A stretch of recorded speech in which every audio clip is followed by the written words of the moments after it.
أعوذ بالله من الشيطان الرجيم. بسم الله الرحمن الرحيم. الحمد لله رب العالمين الرحمن الرحيم مالك يوم الدين إياك نعبد وإياك نستعين اهدنا الصراط المستقيم صراط الذين أنعمت عليهم غير المغضوب عليهم ولا الضالين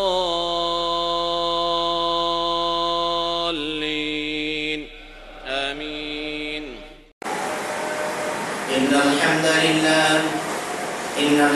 لله نحمده ونستعينه ونستغفره ونؤمن به ونتوكل عليه ونعوذ بالله من شرور أنفسنا ومن سيئات أعمالنا.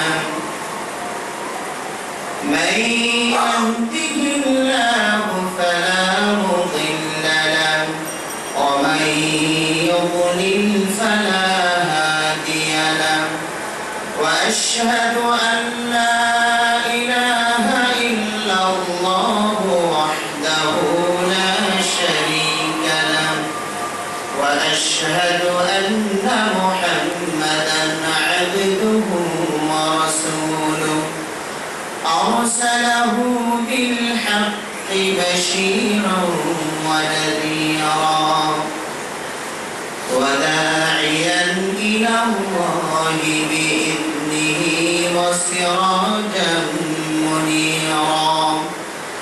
من يطع الله ورسوله فقد رشد ومن يعص الله ورسوله فإنه لا يضر إلا نفسه ولا يضر الله شيئا.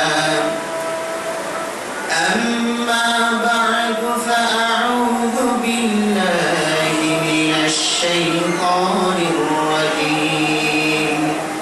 بسم الله الرحمن الرحيم. ألف لام را تلك آيات الكتاب المبين. إنا أنزلناه قرآنا عربيا لعلكم تعقلون. نحن نقص عليك أحسن القصص بما أوحينا إليك هذا القرآن وإن كنت من قبله لمن الغافلين. إذ قال يوسف لأبيه يا أبت إني رأيت 11 كوكبا والشمس والقمر رأيتهم لي ساجدين. قال يا بني لا تقصص رؤياك على إخوتك فيكيدوا لك كيدا إن الشيطان للإنسان عدو مبين. وقال النبي صلى الله عليه وسلم سباب المسلم فسوق وقتاله كفر.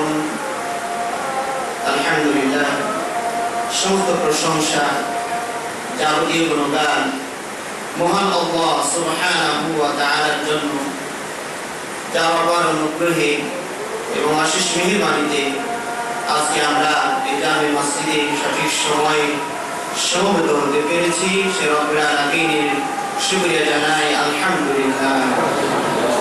অতঃপর অসংখ্য অগণিত দরুদ ও সালাম বর্ষিত হোক আমাদের প্রিয় নবী মুহাম্মদ রাসূলুল্লাহ সাল্লাল্লাহু আলাইহি ওয়াসাল্লামের প্রতি। সমবেত সম্মানিত মুসলিমবৃন্দ, আজকের এই পবিত্র খুতবায় আমি আপনাদের সামনে সূরা ইউসুফ আলাইহিস সালাম, এই সূরা ইউসুফের আলোকে কিছু কথা আমাদের সামনে তুলে ধরার চেষ্টা করব ইনশাআল্লাহ তাআলা। আমা তাওফীকি ইল্লা বিল্লাহ আলাইহি তাওয়াক্কালতু ওয়া ইলাইহি উনীব। আল্লাহ রাব্বুল আলামিন পবিত্র কোরআনে অনেক নবী ঘটনা ইতিহাস তুলে ধরেছেন। এগুলো যদি আমরা শুধুমাত্র উপন্যাস মনে করি তাহলে ভুল হবে। আল্লাহ রাব্বুল আলামিন এই ঘটনাগুলো বলার পিছনে অবশ্যই কিছু উদ্দেশ্য আছে। মুসলিম জাতিকে কিছু শিক্ষা দিবেন এই ঘটনার আলোকে। আল্লাহ রাব্বুল আলামিন কিছু কথা যেমন আদেশসূচক বলেন, আবার কিছু কথা যেমন উদ্বুদ্ধমূলক বলেন, আবার কিছু কথা আছে অন্যের ঘটনা উল্লেখ করে এটাকে সাপোর্ট দিয়ে যান, সমর্থন করে যান। এই সকল ঘটনার ভিতরে আমাদের জন্য অনেক শিক্ষণীয় বিষয় রয়েছে। যদি আমরা পড়ার সময় সেই শিক্ষণীয় বিষয়গুলো একটু বের করার চেষ্টা করি, নির্গত করার চেষ্টা করি, তাহলে ইনশাআল্লাহ আমরা সেটা করতে পারি। বর্তমান বিশ্বে যে খুন আর গুম হচ্ছে, খুন আর গুম, এই কথাগুলো বা এই প্রবণতাগুলো এটা আপনার আধুনিক এই বর্তমান বিশ্বের এই প্রবণতা নয়। আপনি যদি কোরআন, শুধুমাত্র কোরআনের আলোকেই এই বিষয়টা বুঝতে চেষ্টা করেন তাহলে দেখবেন সেটা অনেক প্রাচীনতম বিষয়। অনেক আগে থেকে এই সিস্টেম, এই পদ্ধতি চালু হয়ে এসেছে। বেশিরভাগই যারা পাপিষ্ঠ তারাই এই কাজগুলো করার চেষ্টা করেছে। তার প্রথম প্রমাণ যদি আমরা দিই, আমি ইতিপূর্বে এই ঘটনাগুলো আপনাদেরকে বলেছি। একই ঘটনা হয়তো তার বিষয়ের সাথে সংশ্লিষ্ট মনে করে এক একটা বিষয়ের ব্যাখ্যা সেখানে এসে যায়। এই যে খুন এবং গুম, খুনটা আবার দুই রকম হতে পারে। খুন করার পরে গুম, অথবা যেটা আমরা জিন্দা গুম, জীবিতই গুম করে ফেলা, অথবা যেটাকে আমরা অপহরণ নাম দিয়েছি। এই বিষয়গুলো আপনারা দেখে কোরআন কারীমের ভিতরে পেয়ে যাবেন। সর্বপ্রাচীন যে ঘটনাটা, প্রথম ঘটনাটা আমরা পেয়ে যাই সেটা সূরা মায়েদায় আল্লাহ রাব্বুল আলামিন হাবিল এবং কাবিলের ঘটনা যেটা তুলে ধরেছেন। সেখানে দেখুন ঘটনাটার সাথে এই খুন আর গুমের সম্পর্কটা আছে কিনা একটু ভালো করে আপনারা ওখানে ভেবে চিন্তে কথাগুলো বের করার চেষ্টা করবেন। আল্লাহ রাব্বুল আলামিন সেখানে বলছেন, ওয়াতলা আলাইহিম নাবা আবনাই আদমা বিল হাক্কি। আদমের দুই সন্তানের ঘটনা আপনি জাতির সামনে তেলাওয়াত করুন, পেশ করুন, উপস্থাপন করুন। যখন তারা একটি কোরবানি উপস্থাপন করলো, একজনেরটা কবুল হলো, আরেকজনেরটা কবুল হলো না। এবার দেখুন হুঁশিয়ার দিচ্ছে, সাবধান, খুনের হুমকি দিচ্ছে খুনি, লাআকুলান্নাকা, আমি তোমাকে হত্যা করব, মানে কঠোর ব্যবস্থা নিব, যেটা আমাদের দেশের এখন পরিভাষা, কঠোর ব্যবস্থা নিব। আর সেখানে বলা হলো আমি তোমাকে খুন করে ফেলব। কাকে খুন করবে? নিরস্ত্র এবং নিরহ মানুষকে সে খুন করবে। তিনি যখন বললেন বা কাবিল যখন বললো লাআকুলান্নাকা, আমি তোমাকে হত্যা করব, তখন যাকে টার্গেট নিয়েছে হাবিল, সেটার উত্তরে কি বললো? ইন্নামা ইয়াতাকাব্বালুল্লাহু মিনাল মুত্তাকিন, আমার দোষটা কোথায়? কি দোষে তুমি আমাকে মারবে? কোরবানি উপস্থাপন করেছি, তোমারটা কবুল হয়নি, আমারটা কবুল হয়েছে, এটা আমার দোষটা কি?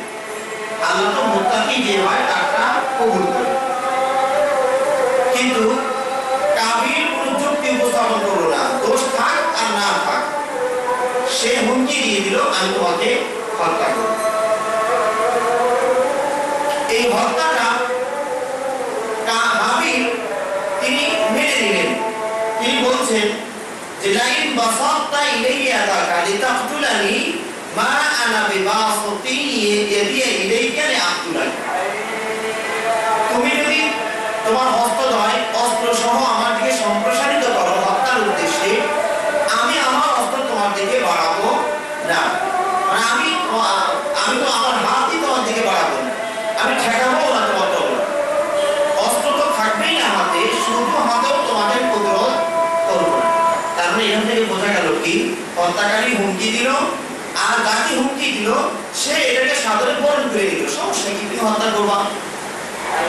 কিন্তু এর কুফলটাও সে তাকে জানিয়ে দিল যে শোনো ভাই, তুমি না আমাকে হত্যা করতে চাচ্ছ, এর পরিণতিটা জানো? পরিণতিটা হলো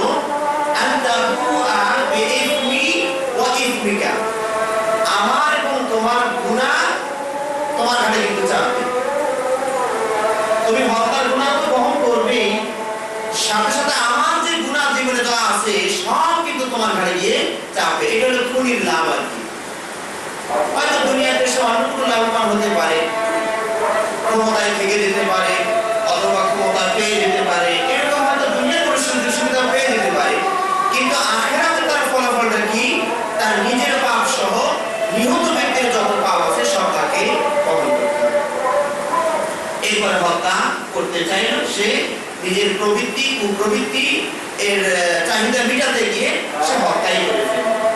হত্যা করার পরে লাশ গুমের এখন প্রচেষ্টা চলছে। হত্যা তো হয়ে গেল, এখন লাশ গুম করবে, কিন্তু কোনো উপায় পাচ্ছে না। কি করে গুম করা যায়? এটা নিয়ে আত্মীয়স্বজনের কাছেও যাওয়া যাবে না, আব্বা মা বাবা আত্মীয়স্বজন যারা আছে তাদের কাছেও যাওয়া যাবে না। এখন এটাকে গুম করতে হবে, এবং গুমের কোনো পদ্ধতি সে পাচ্ছে না। হঠাৎ করে আল্লাহ রাব্বুল আলামিন দুটো কাক পাঠিয়ে দিলেন। তা একটা কাক মরা লাশ ছিল, কাকটা মাটি খুঁড়ে আপনার তার অপর কাকটাকে মাটির নিচে চাপা দিয়ে উড়াল দিল। সে তখন একটা বুদ্ধি পেয়ে গেল, হ্যাঁ এইভাবেই তো গুম করতে হয়। তখন সেও মাটিটা খুঁড়ে তার ভাইকে সেখানে মাটি চাপা দিয়ে চলে গেল। তাহলে লাশ গুমের প্রবর্তক হচ্ছে কে? এটা কাবিল। লাশ গুমের প্রবর্তক এই নীতি এই সুন্নাহ চালু করেছে কাবিল। আর এই যে লোকটা যাতে মাটির নিচে চাপা দিল, জানি না তখন কাফন দাফনের ব্যবস্থা ছিল কিনা, আল্লাহ রাব্বুল আলামিন ওই সময় বিধানগুলো দিয়েছিলেন কিনা, এটা আসলে কোরআনে এত বিশদভাবে বলা হয়নি। এখন সেখানে কি ব্যবস্থাপনা ছিল সেটা আল্লাহ ভালো জানেন। তো কাফন দাফনের কোনো ভাগ্য তার নসিবে জুটলো না, জানাজা সালাত থাকলে সেটাও হয়তো তার ভাগ্যে জুটলো না। এই মরুভূমির প্রান্তরের ভিতরে বালুর নিচে মাটি চাপা পড়ে গেলেন একটা অসহায় নিরস্ত্র মানুষ। কিন্তু এতে ক্ষতিটা কার হয়েছে? আসলে কিন্তু যারা ক্ষতি করার চেষ্টা করেছে তার কিন্তু কোনো ক্ষতি হয়নি। হাবিলের কোনো ক্ষতি হয়নি। হয়তো দুনিয়াতে কিছু আয়োজন ছিল, সেই আয়োজনে সে পায়নি, দাফন কাফন পেল না, জানাজা পেল না, যদি থেকে থাকে এগুলো কিছুই সে পায়নি, মাটির নিচে চাপা পড়ে গিয়েছে। কিন্তু আল্লাহ রাব্বুল আলামিনের কাছে সে অত্যন্ত দামি এবং মূল্যবান। তিনি আল্লাহ রাব্বুল আলামিনের যে মহান পুরস্কার পাবেন তা আগে পরে আয়াতেই বোঝা যায় যে তিনি ছিলেন মুত্তাকি মানুষ। এর নামে ইয়াতাকাব্বালুল্লাহু মিনাল মুত্তাকিন। ওই আয়াতেই ইঙ্গিত বহন করে যে উনি একজন ভালো মানুষ ছিলেন। আচ্ছা দেখুন, এই যে ভালো মানুষটি কিভাবে নিরস্ত্র নিরহ নির্মমভাবে নিহত হয়ে আবার মরুভূমির প্রান্তরে মাটি চাপা পড়ে গেল। এখান থেকে কি শিক্ষা পাওয়া যায়? তাহলে নিহত ব্যক্তি সবসময় অপরাধী হয় এটা বোঝা যায় না। অনেক সময় নিরপরাধ মানুষকে মানুষ খুন করে নিজের মনের জ্বালা, মনের দুঃখ বেদনা মিটানোর জন্য, কুপ্রবৃত্তি সাধন করার জন্য নিরহ নিরপরাধ মানুষকেও কি করে? খুন করে। এই হচ্ছে আপনার সূরা মায়েদার আয়াতগুলো। আপনারা এটা আপনার আয়াত নম্বরটা লিখে নিতে পারেন। সূরা মায়েদা এখানে আছে,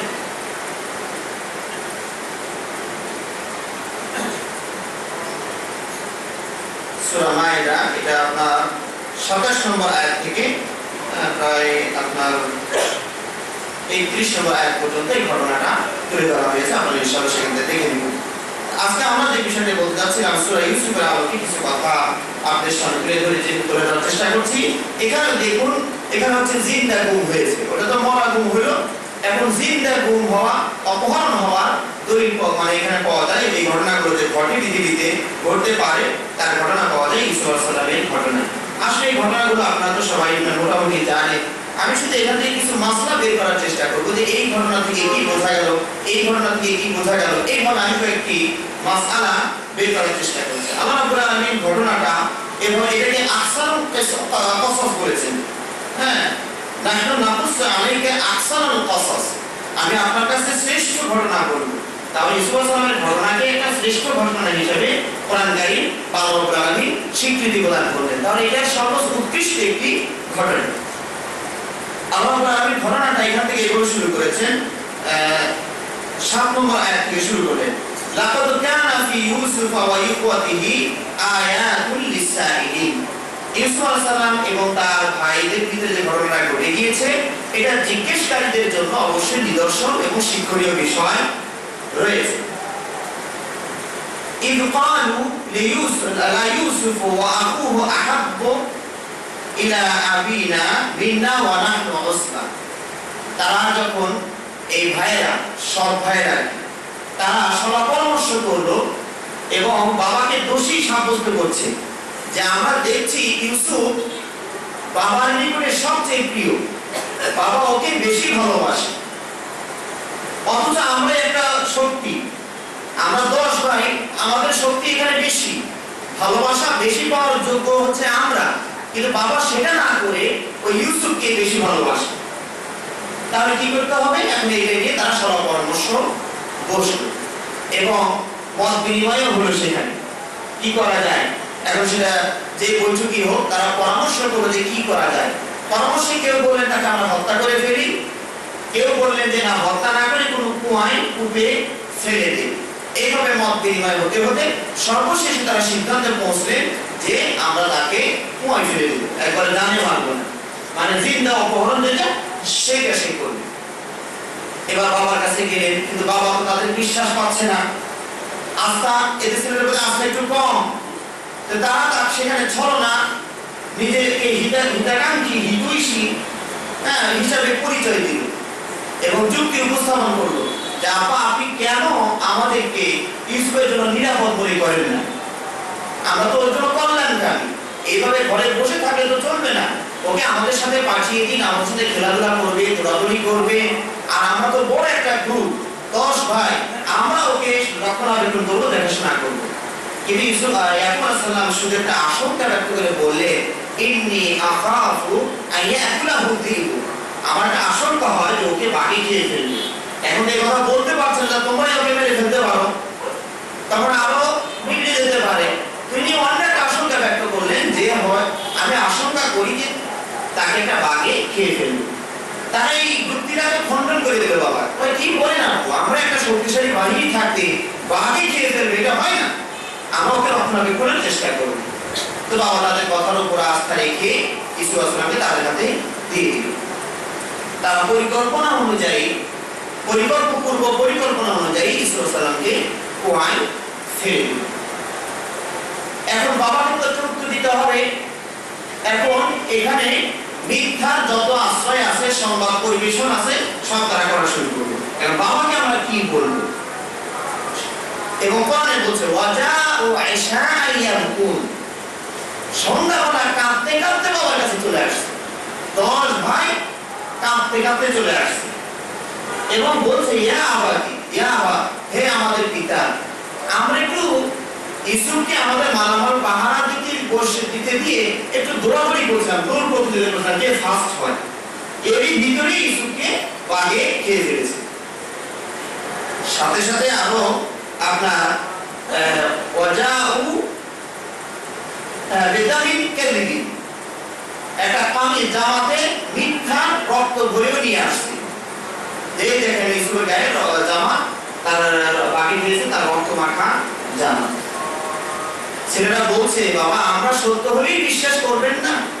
তার মানে ওরাও সন্দেহ করছে যে বাবা এটা বিশ্বাস করবে না, যে বাবা আপনি আমাদের কথা বিশ্বাস করবেন না, ওয়ালাউ কুননা সাদিকিন, যদি আমরা সত্যবাদী হই তবু আপনি এটা বিশ্বাস করবেন না। ইয়াকুব আলাইহিস সালাম তিনি এত নবী হওয়ার পরেও কেন যেহেতু জানেন না, মিডিয়ার যুগ সেখানে নাই, আর ঠিকই তো কাজ হয় না, মাঝে মাঝে দেখা যাচ্ছে। তো সেখানে মিডিয়ার যুগ নাই, ইয়াকুব আলাইহিস সালাম তিনি শুধুমাত্র আল্লাহর উপরে ভরসা করে বললেন যে আল্লাহুল মুস্তাআন আলা মা তাসিফুন, বলে সাবরুন জামিল, ধৈর্যটাই এখানে কল্যাণকর, ধৈর্যটাই সুন্দর আমার জন্য, আমি ধৈর্য ধারণ করলাম। আর তোমরা যা বলছো এটার জন্য আল্লাহর কাছে আমি আল্লাহই সাহায্য, তা আল্লাহ সাহায্য চাওয়ার মতো একমাত্র সত্তা হচ্ছেন আল্লাহ। এই হচ্ছে মোটামুটি আপনার ইউসুফ আলাইহিস সালামের শুরুর ঘটনা।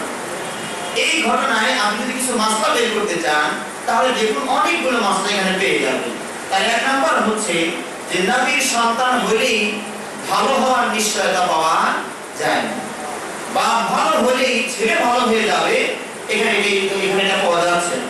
কারণ বাবা একজন নবী, তার ছেলেরা খুনের ষড়যন্ত্র করছে, তাহলে বাপ ভালো হলেই সন্তানটা ভালো হয়ে যাবে এই গ্যারান্টি দেওয়া যায় না।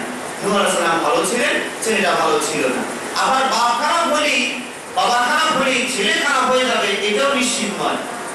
ইব্রাহিম আলাইহিস সালামের বাবা খারাপ, বাবা আবার নবী, ছেলে আবার পরে একজন নবী। স্ত্রী খারাপ হলে স্বামী খারাপ হয়, স্বামী খারাপ হলে স্ত্রী খারাপ হয়, এটাও ঠিক, এটাও দলিল আছে। ফিরআউন আল্লাহ দ্রোহী, তার বিবি আবার পূর্ণ মুমিনা। নূহ আলাইহিস সালাম আবার লূত আলাইহিস সালাম, তার নবী, তাদের স্ত্রী আবার দিনের মধ্যে ছিলেন। এবং উল্টাপাল্টা এগুলি ধারণা করা পাওয়া যায়। তাহলে এখান থেকে আমরা একটা দলিল পেলাম, বাবা ভালো হলেই ছেলে ভালো হওয়ার নিশ্চয়তা পাওয়া যায় না। এখানে আরেকটা দেখুন, এরা ইউসুফকে যে বলির পাঠা বানাইলেন, আসলে এটা বর্তমান পরিভাষা আর কি। কেউ কারো মনের ঝাল মেটানোর জন্য কাউকে হত্যার আসনে বা গুমের আসনে নিয়ে আসলো। ইউসুফের এখানে কি দোষটা ছিল? কোন দোষ কিন্তু ইউসুফের নাই।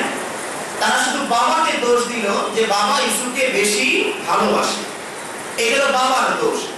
আর ছেলেরা নবীর মতো একজন ব্যক্তিকে দোষ দিল এবং বলল ইন্না আবী ফি যালালিন মুবিন, আমার বাবা একদম সুস্পষ্ট ভ্রষ্টতার ভিতরে আছে।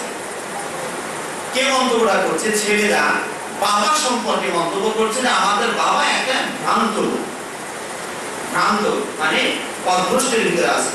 এখন দিনের ব্যাপারে না থাকলেও কমপক্ষে ছেলেদের সবার প্রতি ভালোবাসা সমান রাখা থাকতো, এই ক্ষেত্রে বাবা এটা করছে, এটা ছেলেদের যুক্তি। এই যুক্তিতে তারা ইউসুফ আলাইহিস সালামকে কৌশল করে সেখান থেকে নিয়ে গুম করে ফেললেন। আপনি এই ঘটনা থেকে আরো শিক্ষা এখানে পেতে পারেন যে ইউসুফ আলাইহিস সালাম কিন্তু কোনো অপরাধী এখানে ছিলেন।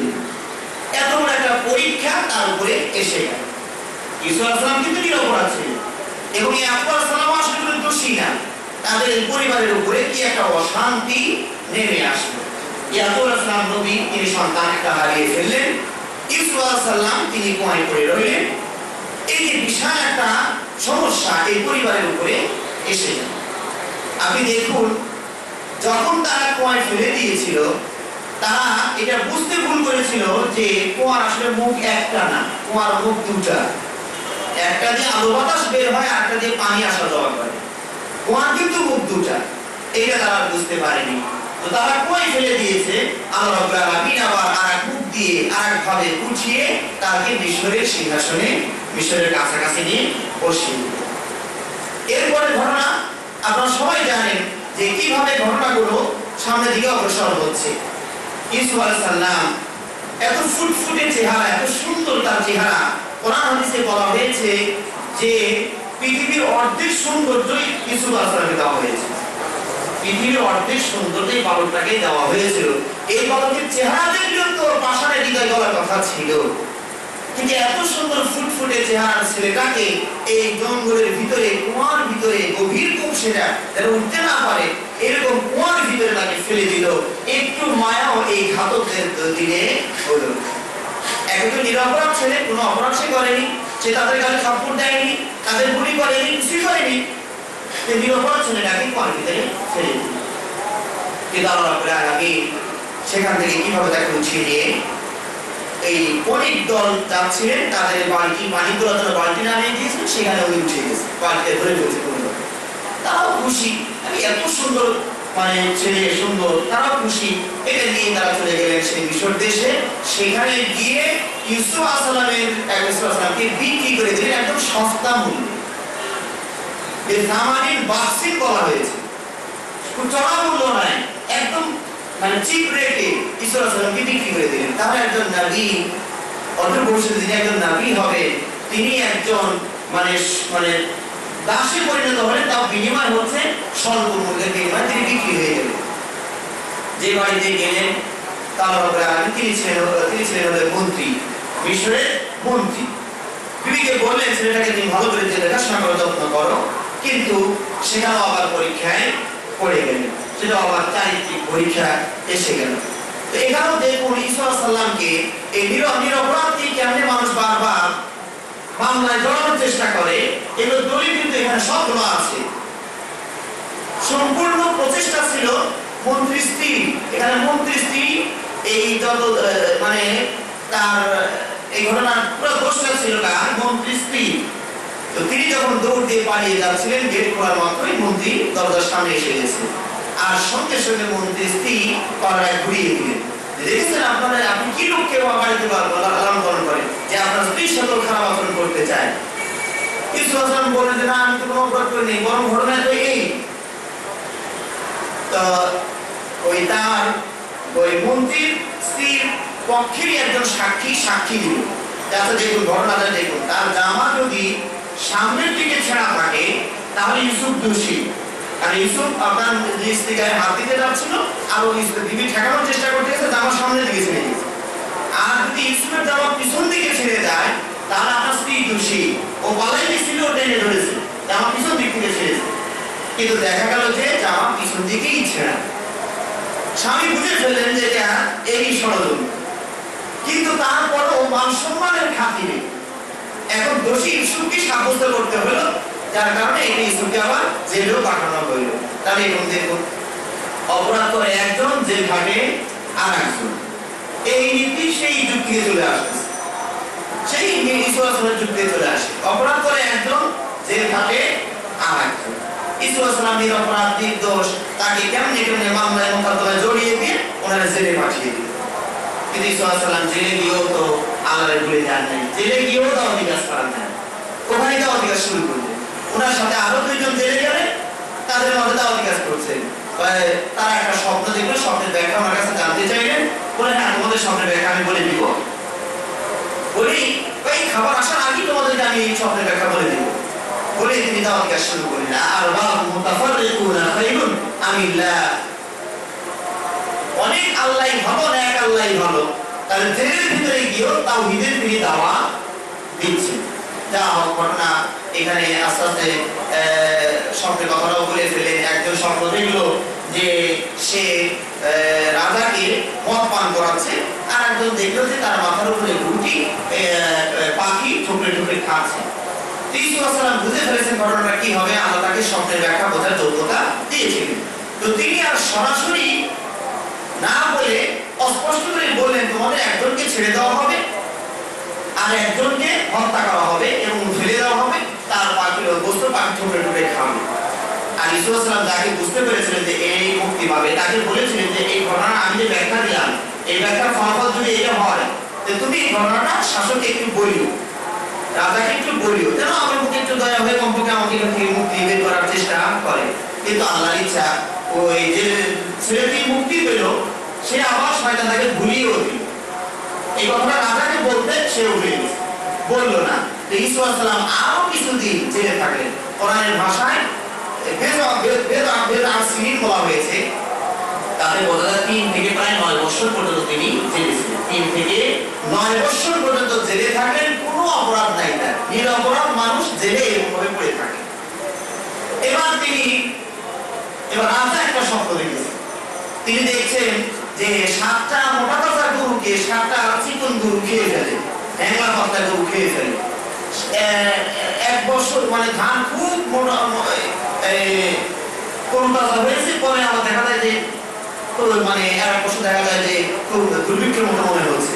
এটা স্বপ্নের ব্যাখ্যা কি হবে? রাজা মন্ত্রী পরিষদে স্বপ্নের ব্যাখ্যা জানতে চাইলে ওরা আমাদের ব্যাখ্যা দিতে পারবো না।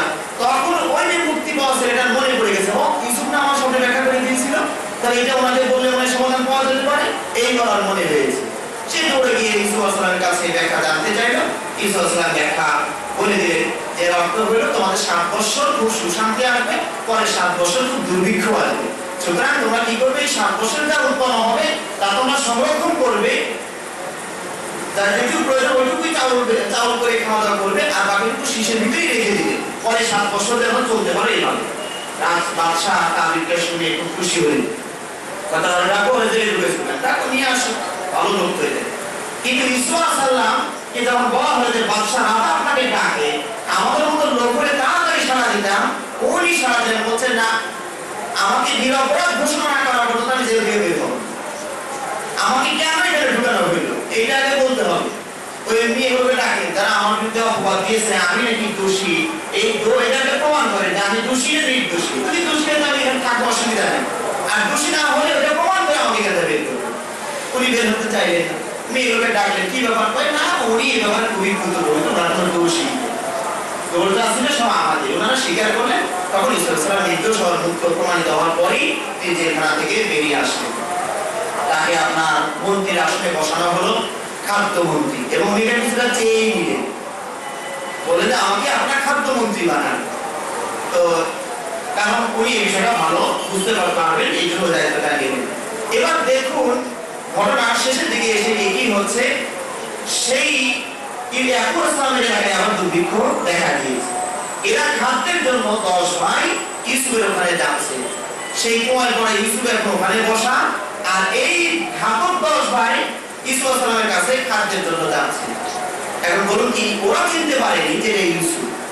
আমার কাছে মনে হচ্ছে না অসম্ভব, মানে অসম্ভব কিছু খাওয়ার কথা ছিল না, এত সুন্দর ছেলে দ্বিতীয়টা নাই, কারণ চেহারা থেকে চেনার কথা ছিল, কিন্তু ছোট্টবেলায় ফেলে দিয়েছে।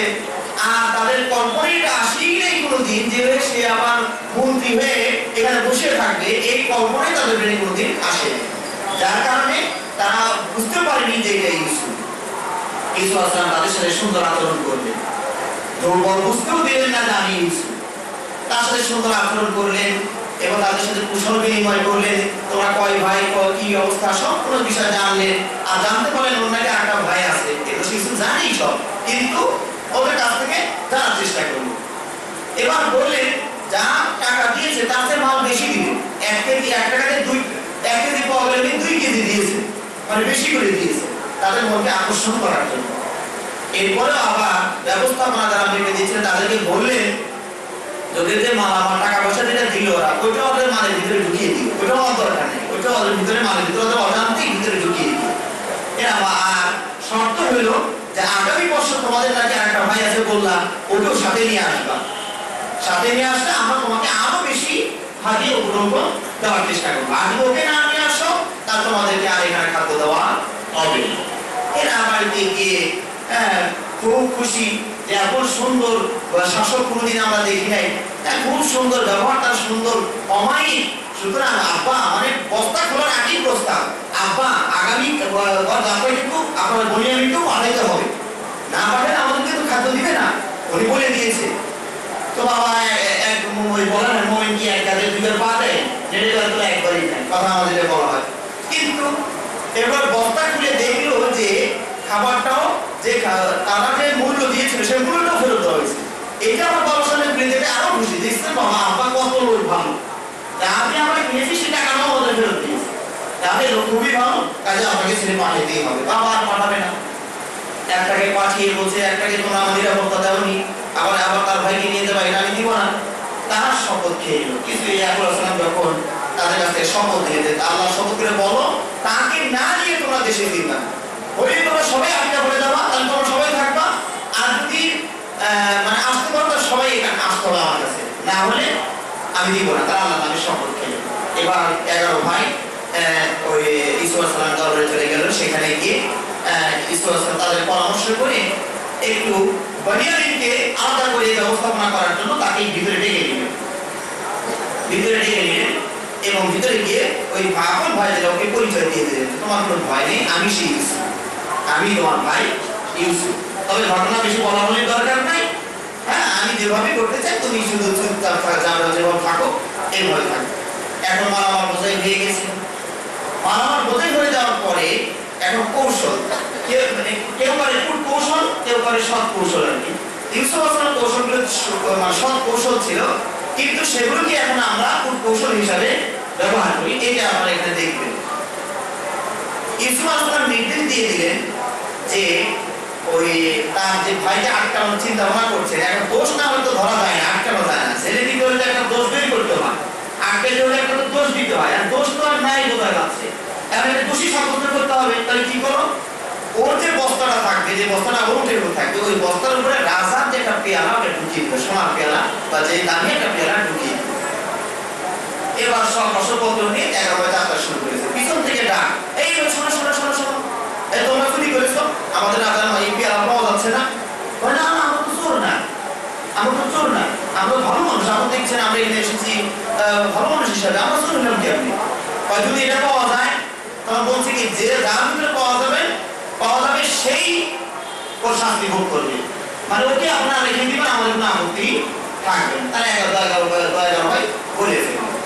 এখন কৌশল হলো, ওরা তো জানে কোন বস্তায় আছে, প্রথমে যদি ওই বস্তা খোলে তাহলে তো ওদের মধ্যে সন্দেহ হতে পারে এই কাম আপনার দিল্লি আগে প্রথমেই এখানে হাত দিলেন। তো ওনারা করলো কি, আরো যে 9 বা 10 ভাই আছে ওদের বস্তা আগে খুলবে, খুলে হাতাহাতি করে না এটাতে নাই, এটা আটকা, এটা নাই, এটা নাই, 10টা খোলার পরে এই লাস্টে যেটা বলছে এই যে দেখুন পেয়ার। তখন 10 ভাই বলতেছে ভাইয়ের বংশী আসলে এখানে, মানে এই এর ভাইও একটা চোর ছিল, ইসুকে চোর বানাইল এখানে, ভাই এই আসছে ফাকাদ সারাকা আল্লাহু মিন কাবল, খালি এই চোর না, আর ভাই একটা ছিল হেও এরকম চুরি করেছে। বলুন এত বড় বড় বক্তব্যের পরেও ঈসা আসলাম ধৈর্যটা ধরলেন কেমন শাসন ক্ষমতায় থেকে। এরপরে এখন উনি বন্দী হয়ে গেলেন, ওকে তো নিয়ে চলে গেল। তো দেখুন নিরাপরাধকে কেমনে, তো এখানে ইসুর উদ্দেশ্য ছিল ভালো, ভাইকে আটকানোর উদ্দেশ্য ভালো ছিল, আর এখনকার উদ্দেশ্য খারাপ। পার্থক্য এই জায়গায় সূরা ইউসুফের ঘটনাটা আছে, বর্তমানে ঘটনা আগের ইসরার ঘটনা, পার্থক্য এইটাই। এখন ভাইরা তো হতভম্ব হয়ে গেল, একবার বাবার সাথে প্রতারণা করে ওটা ইউসুফকে হারাইছি, আবার বাবা ওয়াদা নিয়েছে এটাও আবার হারায় চলে যেতে হয়, এই অবস্থাতে বাড়ি দেওয়া যায় না। এখন বড় ভাই বসলো বেগে, তোমরা জানো না তোমাদের কাছে আব্বা কি ওয়াদা নিয়েছে, কাজে আমি আর বাড়িতে যেতে রাজি নেই, এই মুখ আর দেখানো যাবে না আব্বাকে, কাজে তোমরা যাও গিয়ে ঘটনা বলো যে বাবা এই সমস্যা, বাবা যদি আমাকেও যাওয়ার অনুমতি দেয় তাহলে আমি বাড়িতে যাবো, না আমি এই মুখ নিয়ে বাড়িতে যাবো। শাশু বাদশাকে ইউসুফ আলাইহিস সালামকে অনুরোধ করলো যে ঠিক আছে ও যখন অপরাধ করেছে তো ওকে ছেড়ে দেন, ওর একটা বুড়ো বাপ আছে, ওর জন্য খুব কষ্ট হবে, ওকে ছেড়ে দিয়ে আমাদের কাউকে বদলে জামিন নিচ্ছে আর কি, যেখান থেকে জামিন নেয় না তো জামিনের প্রস্তাব দিল যে ওকে ছেড়ে দিয়ে আমাদের কাউকে রাখে জামানত হিসেবে। ইউসুফ আলাইহিস সালাম বলছেন না এটা আমি করতে পারবো না, অপরাধ যে করেছে শাস্তি আমাকে তাকেই দিতে হবে, তা আপনারা তো অপরাধ করেন নাই, আমাদের কেন ধরে রাখবো কেন? তো ইউসুফ আলাইহিস সালাম দুনিয়াকে আটকে রেখে ছেড়ে দিলেন। বাড়িতে এসে ঘটনা বলা হলো, ইউসুফ আলাইহিস সালাম বিশ্বাস করে না। এখান থেকেই বোঝা যায় যে নবী গায়ে জানেন, ইয়াকুব আলাইহিস সালাম নিজে গায়ে জানেন, আল্লাহ জানেন না জানেন। এত বড় বিশাল একটা কত বছরের ঘটনা ঘটে যাচ্ছে, আল্লাহ রাব্বুল আলামিন কিছুই ফাঁস করছেন না। মিডিয়া এখন বন্ধ আছে, হ্যাঁ মিডিয়া এখন বন্ধ, কিছুই বলছেন না। আল্লাহ ইচ্ছা করে নবীকে হতো ওই চালু ছিল, বলে দিতে পারতেন, এত কষ্ট কি দরকার ছিল? কিন্তু আল্লাহ রাব্বুল আলামিন মাঝে মাঝে কিছু পরীক্ষা মানুষকে করে, তবে আল্লাহ রাব্বুল আলামিন মিডিয়া বন্ধ রেখেছেন, কোন খবর আসে না। এবার ওই পরের যাত্রায় আবার তৃতীয় যাত্রায় আবার লোকগুলোকে পাঠিয়ে দিতেন, তোমরা যাও গিয়ে খোঁজো, তোমরা আশা করি ইউসুফকেও পেয়ে যাবে আর উনিও কিন্তু পেয়ে যাবে। এই আশা করে তিনি আবার পাঠিয়ে দিলেন। পাঠিয়ে দেওয়ার পরে তিনি ওই ভাইরা যখন তৃতীয়বারে যখন গিয়েছে তখন ইউসুফ আলাইহিস সালাম পরিচয় দিলেন যে আমি সেই ইউসুফ। তখন তার অবাক হয়ে গেছে, এখন ভয় লাগে না, লাগে না, কি কাজ করেছে? মানে ইউসুফ আলাইহিস সালাম প্রথমে বলেছেন তোমাদের কি মনে পড়ে যে ইউসুফের সাথে তোমরা কেমন আচরণ করেছিলে, এইভাবে প্রশ্ন করেছে। তখন তারা বলল যে তারা ইউসুফ, তুমি কি সেই ইউসুফ নাকি? মানে চেহারা বদল ছিল, কিন্তু ওই পরে ইউসুফ যে শাসক হবে এই ওদের ব্রেনে আসতেছিল। তখন তারা বললো তারা ইউসুফ, তুমি কি সেই ইউসুফ নাকি? তখন বললো হ্যাঁ আনা ইউসুফ ও হাদা আখি, আর এটি আমার ভাই। এখন তারা ক্ষমা চেয়ে বসলো, নবীর কাছে বড় মানুষ, তার কাছে ক্ষমা চেয়ে বসলো, ভাই ভুল হয়ে গেছে, যা অপরাধ হয়ে গেছে আমার মাফ করে দিন।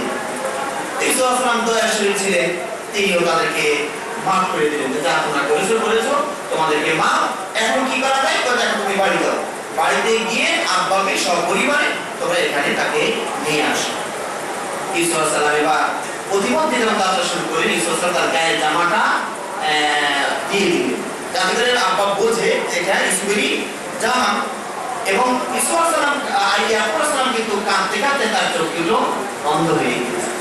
তার কত বড় শাস্তি মানে পাচ্ছেন, মানে উনিও কোনো অপরাধ করেননি, ছেলে হারিয়ে, হ্যাঁ কোথায় যে ছেলে আছে উধাও, গুম হয়ে গেছে ছেলে, ছেলে গুম, অপহরণ হয়ে গেছে ছেলে, মারা গেল না জিন্দা আছে কিছুই বুঝতে পারছেন না। এত লম্বা সময় ধরে ইয়াকুব আলাইহিস সালাম কাঁদতে কাঁদতে চোখের পানি বের হতে হতে চোখটা বন্ধ হয়ে গেছে। ইউসুফ আলাইহিস সালাম বললেন যে জামাটা নিয়ে যাও, জামাটা আমার আব্বার চোখে দাও, আমার চোখ ফিরে আসবে ইনশাআল্লাহ। তিনি চোখ ফিরে আসলো। এবার সবাই মিলে আবার যাত্রা শুরু করলেন। ইউসুফ আলাইহিস কাছে প্রবেশ করে সবাই সাজদায় লুটিয়ে পড়লেন। তখন ইউসুফ আলাইহিস বললেন, আল্লাহ, ওই যে স্বপ্নের কথা আজকে বাস্তবায়ন হয়ে গেল।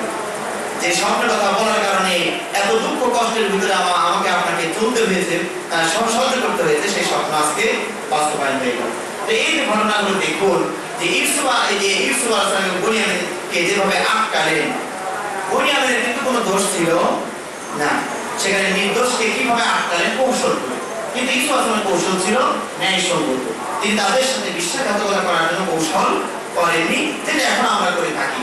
আল্লাহ রাব্বুল আলামিন এই সকল ঘটনা থেকে আমাদেরকে শিক্ষা গ্রহণ করে সামনের জীবনে চলার তৌফিক দান করুন। আমিন। ওয়া আখিরু দাওয়ানা আলহামদুলিল্লাহি রাব্বিল আলামিন।